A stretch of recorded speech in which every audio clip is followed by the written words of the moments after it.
Spotlight में आपका स्वागत है। मैं हूं आपकी host Amita. Join me weekly as I talk to inspiring guests and help you change your life towards your own spotlight. We all know that music has healing properties. It can be used to progress not just within, but also to help change the world. The guest on today's show is doing exactly that. She's a Toronto Canadian singer, songwriter, and an animal activist. It's my honor to talk to Miss Stephanie Braganza. Stephanie, it's a pleasure to have you here today. Thank you for having me. I love the cause that you're associated with. We're going to find out more about that. But before that, tell us a little bit about your upbringing and education.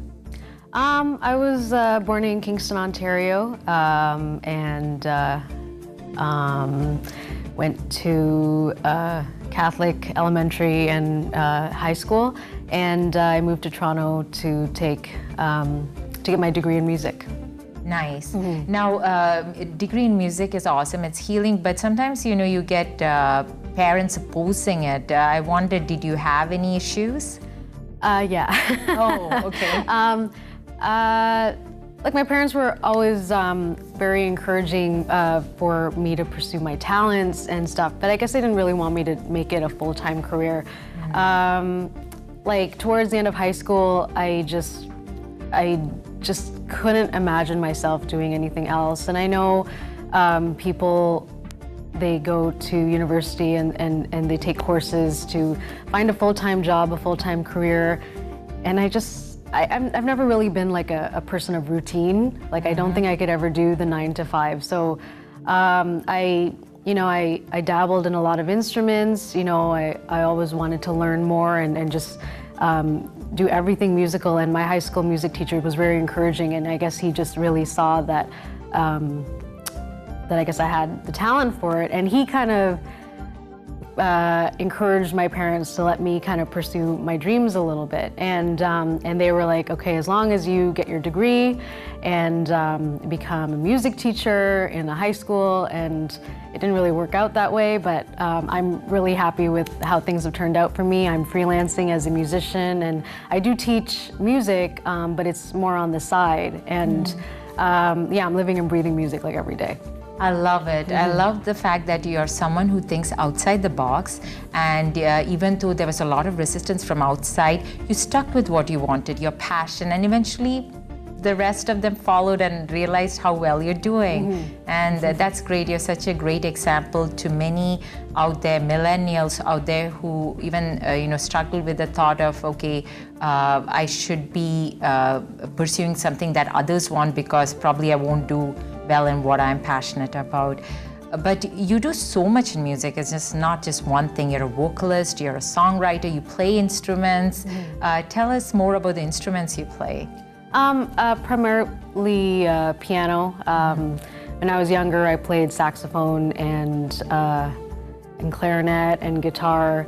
But piano is the easiest for me to, I guess, write songs, and I'd been playing since I was 9. So on stage, I prefer to just kind of be hands-free though. So I'm moving around, and I usually hire a keyboardist to handle that part. Yeah. Nice. So where do you get your inspiration for the songs you write or the music you create? Well, I guess pre-2014, I'd been going through a lot of ups and downs in relationships, and a lot of my songs were very relationship-based, about love. And after that, I became an animal activist, and then that became more of a passion for me, and that's where my last single and video came from.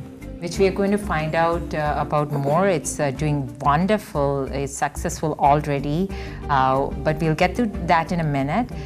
Before that, so it sounds like life inspires you in general, and whatever route you take in life inspires you to write music about that and help others with your message.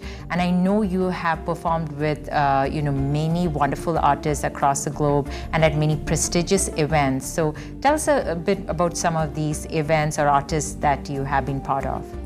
I guess some of the really memorable things that have come to mind is singing at the Much Music Video Awards. That was one of my first major performances. It was singing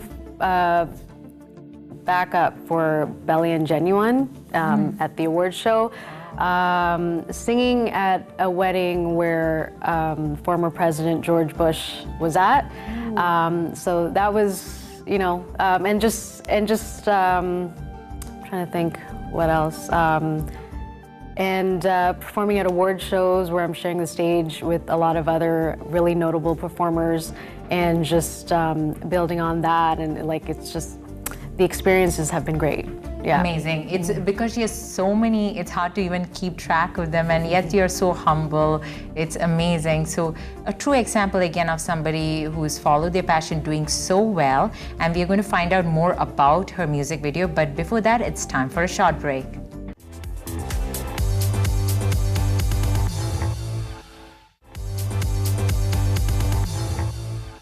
Welcome back to Spotlight. We are talking to Miss Stephanie Braganza, who won the 2012 Best Live Artist Award with the Toronto Independent Music Awards. So Stephanie, as we were talking about your music, what I have realized talking to you and just watching all the stuff that you do is you always make music for a cause. Why? Why not just entertainment?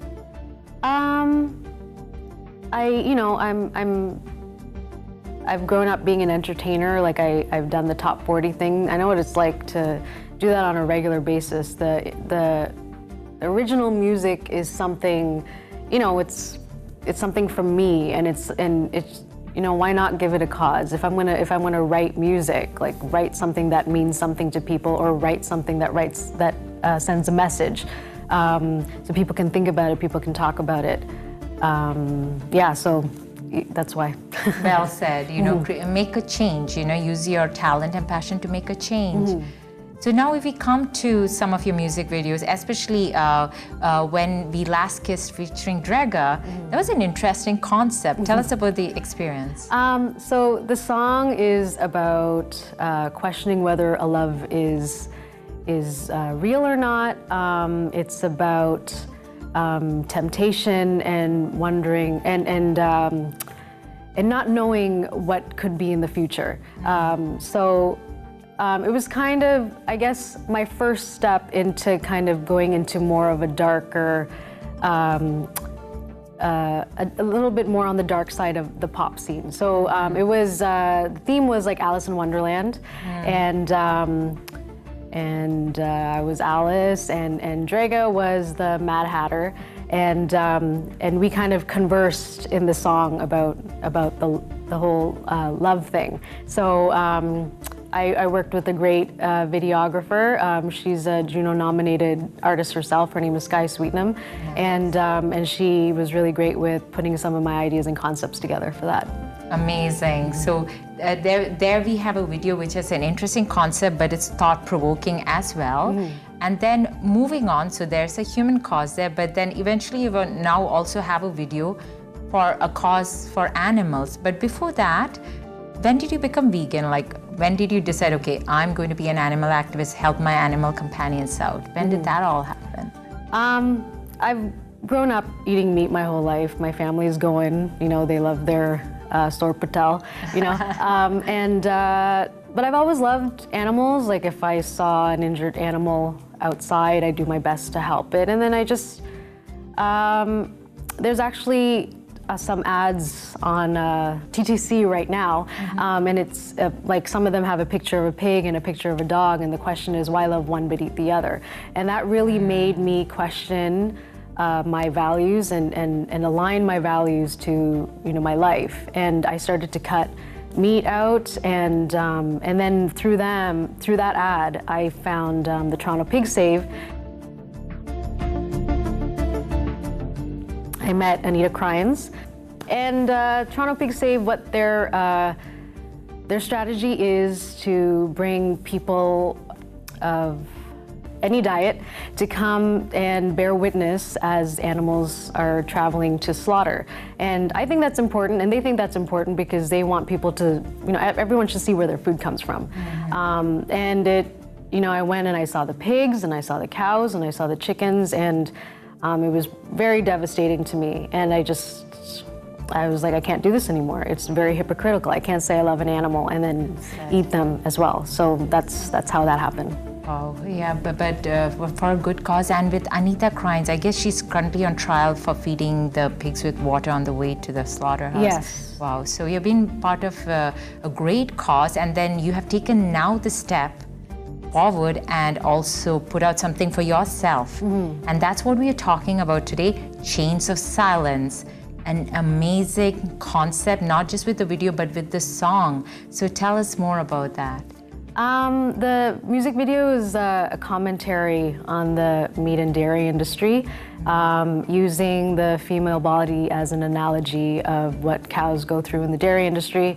I wanted to use myself in the story, and I added a bit of a sci-fi theme to it. My co-writer Colin Stewart and I are big fans of X-Files and sci-fi things, and we wanted to have the aliens and stuff. And I thought if we used humans as victims, it might make people think a little bit more about what happens to cows. And the reason why I focused a bit more on the dairy industry, like the lyrics itself is about animal cruelty and vouching for animal liberation. But the reason why I focused on the dairy industry is because dairy is the hardest thing to kick, I think, for vegetarians or for anyone trying to get rid of animal products. It was for me too.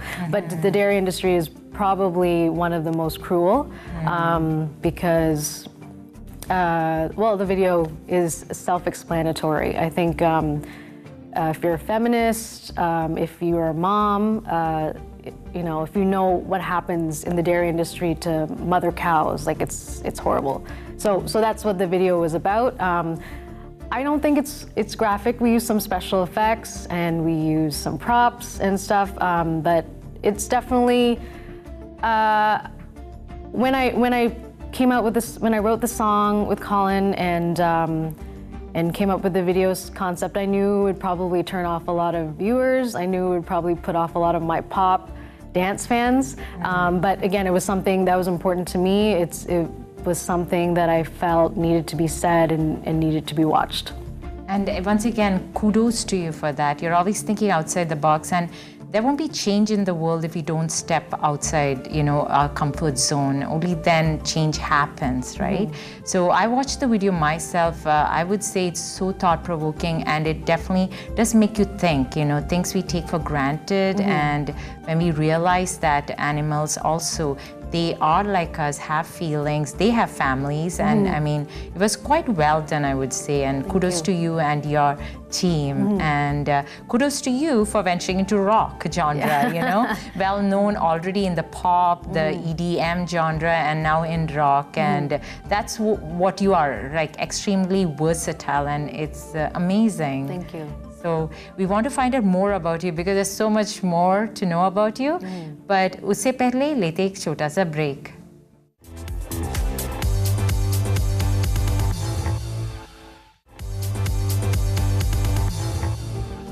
Spotlight में फिर से आपका स्वागत है. We are talking to the extremely talented and the diverse Miss Stephanie Braganza. She's in fact the 2006 nominee in the Established Music Artist category for the Motties. I just love how much you're doing, how much for a cause, and you're deserving of all the awards and the nominations you get. Thank you. So being an inspiration, doing so well with music, I have a request for you. Do you have some words of advice for our viewers, those of them who are struggling, with the fear, okay, I cannot take up music. Do you have any words of advice? Okay, well, I'll be honest, it's not easy, going into the entrepreneurial freelancing industry. You really have to want it. If you take a job with security, just think about all the people that do that, and say you go to a doctor and they're like a mediocre doctor, and and like they're how do I explain it, like they're there's so much saturation in the 9-to-5 jobs, and you know, do what you feel like you excel at, do what you feel like you will love, because you will be amazing at it. In the music industry, another thing is you want to be, you do want to be very diverse. Like I went to music for jazz. If I stuck with jazz, I think it would be very hard for me to make a living. So, you know, I became a top 40 singer. So, you know, I was making money gigging on a regular basis. I still am. So I do weddings and corporate gigs, and that's where a lot of my income comes in. I teach vocals and piano. And the original music I do on the side, and I do it for me as an artist. Well said. And yeah, diversity is key, it sounds like. But I want to ask, how important is branding? Branding. Well, you know, I was focusing on the whole pop thing for a while, and then suddenly I switched to rock. So how important is it? For me, I think this last year, I think if you want to, if you're focusing on trying to get a label, or you're focusing on, you know, getting help from a higher up music industry professional, branding is important, so that they know how to help you as well.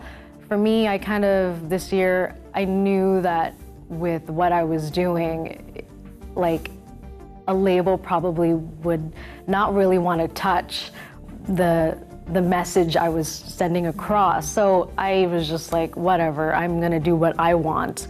I guess I'm also a very indecisive person. So like I'm going for, you know, and I love all genres of music. So like I'm doing rock now, I don't know what I'm gonna do next. It depends what I'm passionate about. I might stay with rock, I might do R&B, I don't know. We'll see how that goes. I love it. I know you are going to thrive very well in this industry because you have that passion for doing anything that you challenge yourself to do, and you don't worry about that resistance. You work at it if you're passionate about it. It's like how you decided who you would go with, who you would go to with you know, Chains of Silence.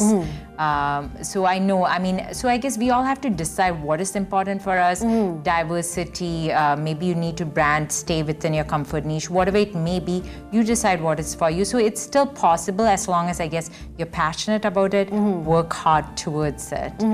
I mean, you're all in one, your talent, looks, creativity, all in one. So, but I guess everybody has to find their niche. Yes.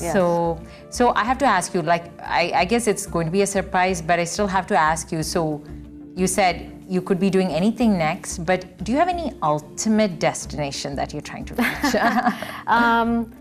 I really, probably not a good thing, but I really fly by the seat of my pants. With ideas that come to me, life experiences that might stick with me, and I'm like, oh, I want to write about this. I want to. I think though, the animal rights thing, as soon as I got into that, it became such a passion, such a force for me. Like if you look at my social media from like 3 years ago and compare it to now, it's very, very different. So I think animal rights and music, I'm going to be intertwining those for as long as I can, for as long as I need to say what I need to say about what's happening and what I feel people need to know. Very well said. Well, we look forward to everything that you're about to do and, you know, make that change within and in the world.